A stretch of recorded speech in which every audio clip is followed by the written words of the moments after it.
दशरथ की मजबूरी थी, राजा दशरथ की, कि राम को जो है वनवास जो है भेज दिया गया। लेकिन उस बात को हम मानते हैं कि हम वनवास नहीं आए हैं, बल्कि हमको इन्होंने भेजा है जनता के बीच उनके सुख और दुख के भागीदार बनने।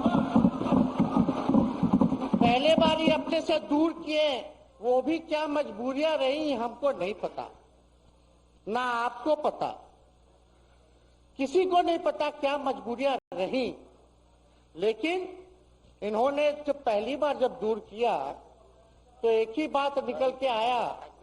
क्या बात निकल के आया कि आप जो है एक्सप्लेन कर दीजिए, आपके ऊपर जो है मुकदमा है, केस है। जब दोबारा जब इन्होंने अपनाने का काम किया तो इन्होंने कहा कि ये सब बीजेपी वाला सब फंसाने का काम करता है, ईडी और सीबीआई लगा देने का काम करता है। देखिए, हम तो आपको इज्जत देते हैं और आगे भी देते रहेंगे, लेकिन ये बात समझना पड़ेगा। और बिहार की जनता ये जानना चाहती है कि आखिर ऐसा क्या कारण है कि आप कभी इधर रहते हैं, कभी उधर रहते हैं। ये तो सब लोग जानना चाहता है, सब लोग की इच्छा। आखिर क्या ऐसा हो गया कि आपको ये निर्णय लेना पड़ा। 2020 का हम लोग चुनाव जीत करके आए, मात्र बेईमानी के बाद 12,000 का डिफरेंस था पूरे महागठबंधन और एनडीए में। आप क्यों छोड़ के आए? आपने यही बोला था ना कि हम एनडीए इसीलिए छोड़ रहे हैं क्योंकि हमारे पार्टी को तोड़ा जा रहा है, हमारे विधायकों को प्रलोभन दिया जा रहा है। और आपने ये कहा था मर जाएंगे, मिट जाएंगी, तो आप कहते ही रहते हैं, हमेशा लगातार ही कहते रहते हैं। उस पे हम नहीं जाएंगे, लेकिन आपने तो ये कहा था कि भाई हम लोगों का एक ही लक्ष्य है, न प्रधानमंत्री बनना है, न किसी को मुख्यमंत्री बनना है। देश भर के विपक्षों को गोल बंद करके जो तानाशाह है उसको दोबारा नहीं आने देना है, इसीलिए ना आ पाए थे। और आप जब गवर्नर हाउस गए महोदय, मुख्यमंत्री जी, जब आप बाहर आए तो आपने बोला कि आपका मन नहीं लग रहा था। आपने ये बोला कि मन नहीं लग रहा था। मन नहीं लगेगा तो हम लोग नाचने गाने के लिए थोड़ी है, आपका मन लगाने के लिए। हम तो आपका साथ ना देने के लिए थे कि जो काम आप बोलते थे असंभव है, उसको हम लोगों ने मुमकिन करके दिखाने का काम किया।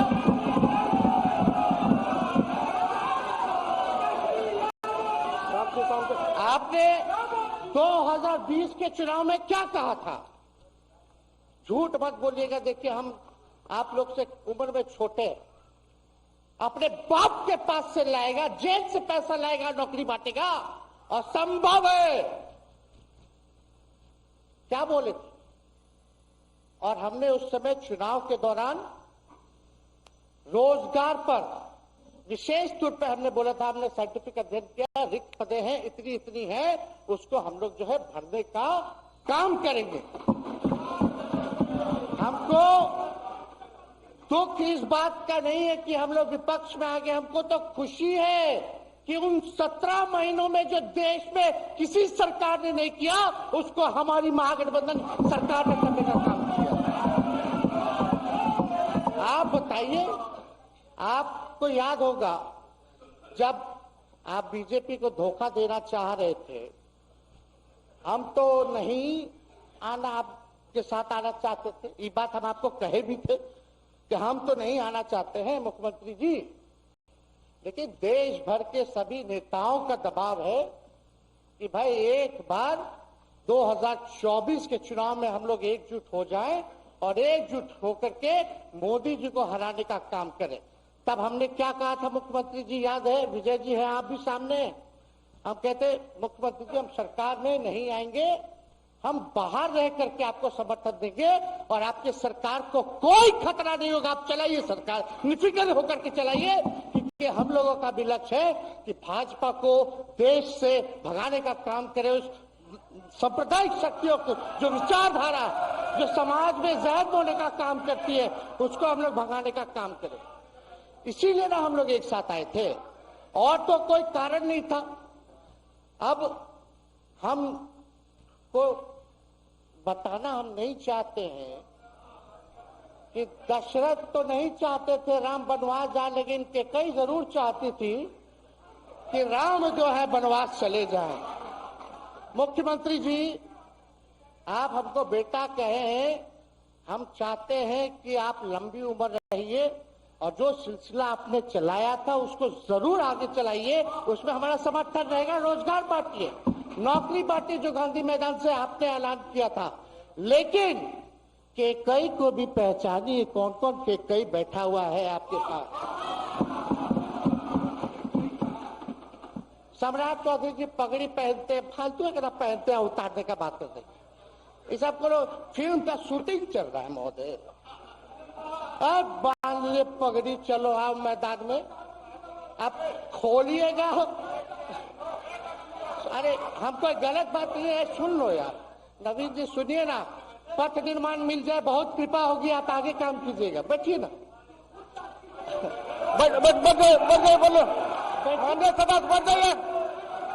बढ़ जाइए, बोलने दीजिए।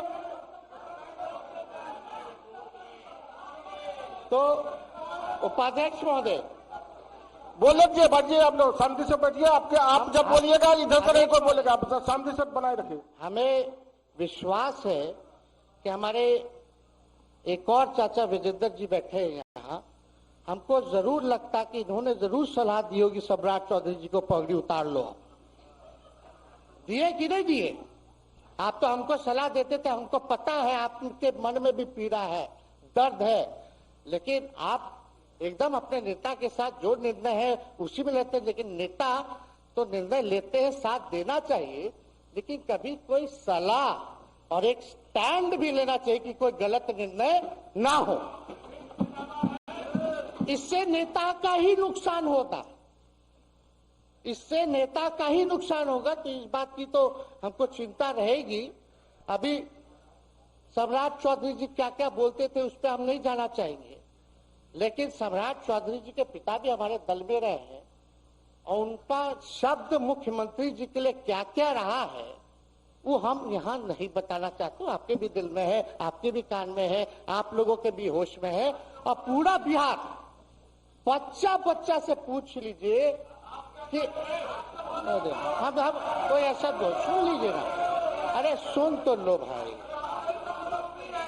किसी भी बिहार में बच्चा बच्चा से पूछ लीजिए कि क्या होने जाएगा, नीतीश जी पे भरोसा है कि नहीं है, वो क्या क्या शब्द का प्रयोग करेगी जो हम लेना नहीं चाहते। और मोदी जी का गारंटी तो बहुत मजबूत वाला गारंटी है। ए मोदी जी के गारंटी वालों, क्या मोदी जी गारंटी लेंगे फिर से पलटेंगे कि नहीं पलटेंगे? जरा बता के दिखा दो, बताइए। मोदी जी के गारंटी वालों बताओ, बताइए पलटेंगे कि नहीं पलटेंगे मोदी जी का गारंटी? खैर हमको इसकी चिंता नहीं है। सम्राट चौधरी जी, विजय सिन्हा जी जब जहां चेयर पे थे, व्याकुल मत होइए, खूब जोड़ी है आप लोगों का, कमाल का, लगे रहिए। लेकिन आप लोग तो क्या क्या बोलते थे, अब उस पर तो हमको बताने का जरूरत नहीं है, सब लोग जानते हैं कि बतवा क्या दोबारा जो है रटा जाए, कहा जाए, इसका कोई मतलब नहीं। लेकिन एक बात समझ लीजिए कि नीतीश कुमार जी आदरणीय हैं, कम से कम एक बार बता तो देते कि हम नहीं रहना चाहते जा रहे। इस बार तो आपने कुछ कहा भी नहीं। अरे भाई, हम मुख्यमंत्री, उप मुख्यमंत्री, आप मुख्यमंत्री हैं, सबसे बड़ा दल हमारा है, कम से कम एक बार बुला के बोल देना चाहिए। कोनो आपको हम कुछ कहते हैं तो भाजपा के रोकने के लिए तो आएंगे, लेकिन साथ में आप हमको विश्वास दिलाइए कि हमने जो जनता से हमने कमिटमेंट करने का काम किया कि 10 लाख सरकारी नौकरी देंगे, आप वो करवाइएगा अपने नेतृत्व में।